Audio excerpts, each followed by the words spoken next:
Hello viewers and welcome back. We're putting Lammbo back together now, so now is the time we get her running again. We've got to put it back together, we've got to see where we go with this, we've got to see if we single-handedly make an internal combustion engine, an external combustion engine. Stick with it, see where we go.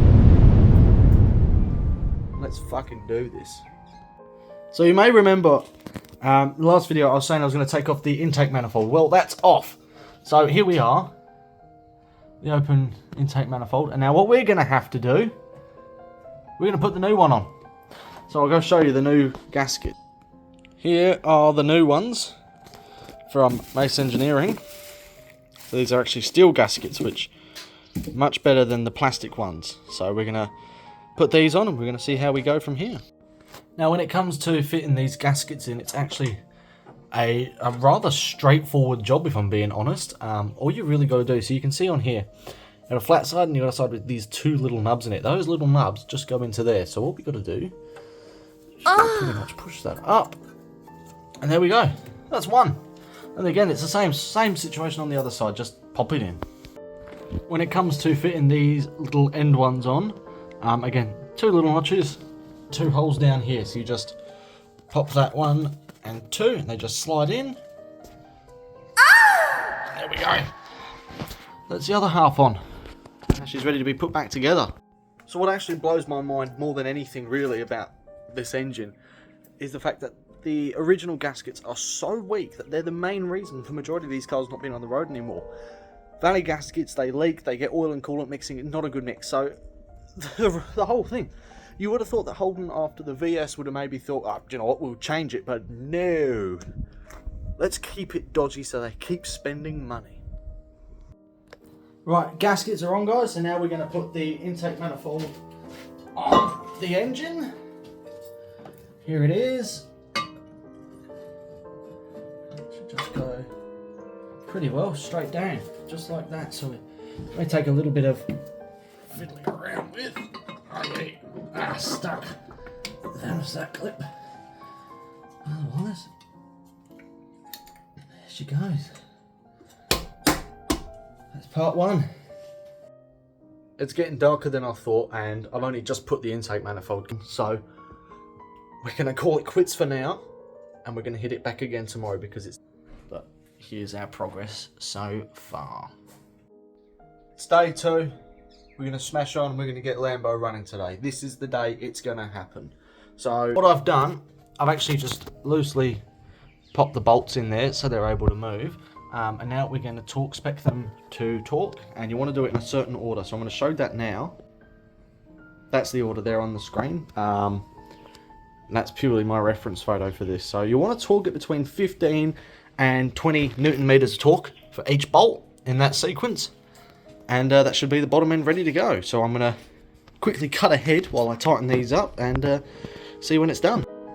So bolts have all been torqued. Now it's time to put on the gasket connecting this and the supercharger together. Gasket is now on the car, and it's time to bring over the big boy.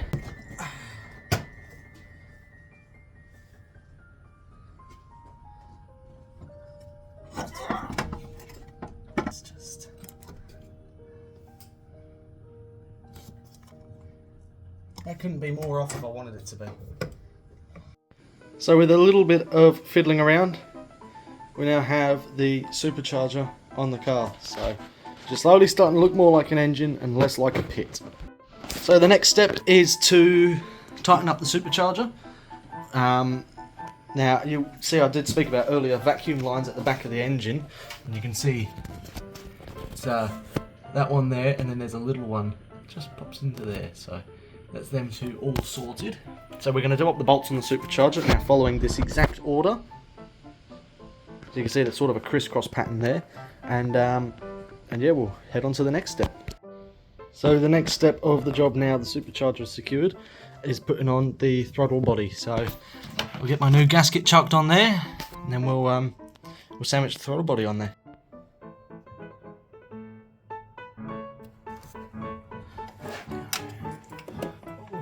Pop 1, 2, 3. There we go. Right, now we just need to get the bolts and get it tightened up. Okay, so throttle body's on, it's been secured. Now the next job, what I'm going to do is I'm going to put in the fuel injectors, which is down there somewhere in my pile of parts. Put the fuel injectors in the car, and then we'll put on the fuel rail, rocker covers, alternator, and see if she fires up. Fuel rail is on the car now, so now it is time to put on the rocker covers. Rocker cover number 1 is done. So viewers, that is now the second rocker cover in. I've put all the ignition leads back on in the right order because I did mark them beforehand.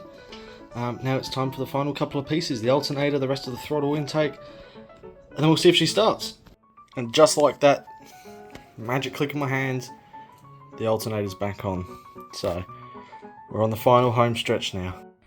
So with much fiddling around, we actually got the intake pipe on. Now trust me, this thing is not an easy pipe to put on the car, so I hope I never have to take that off ever again.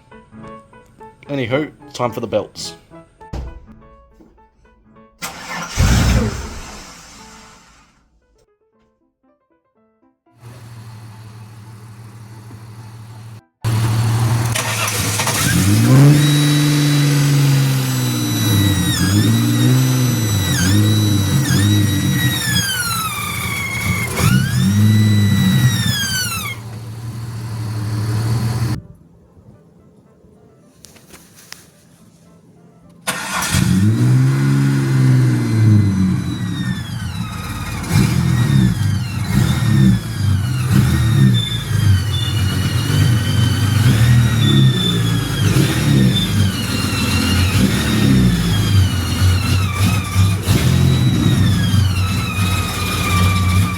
Ding ding ding ding ding ding ding ding ding ding ding ding ding ding ding.